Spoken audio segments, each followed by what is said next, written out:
নমস্কাৰ বন্ধুসকল, আপোনালোক সকলোকে মোৰ ইউটিউব চেনেল তথ্য জনাগত স্বাগতম জনাইছোঁ।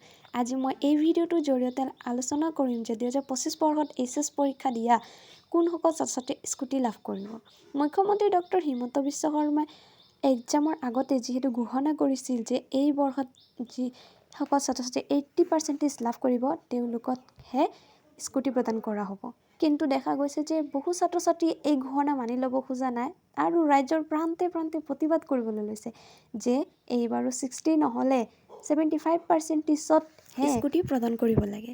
কিন্তু যিহেতু এক্সামৰ আগতে এই নটিচ জাৰি কৰি দিয়া হৈছিল, সেয়ে তেওঁলোকৰ এই আবদাৰ মানি লোৱা নহ'ব বুলি মুখ্যমন্ত্ৰীয়ে জনাইছে আৰু তেওঁ কৈছে যে এইবাৰ 80% পোৱা ছাত্ৰ-ছাত্ৰীসকলেহে কেৱল স্কুটি লাভ কৰিব।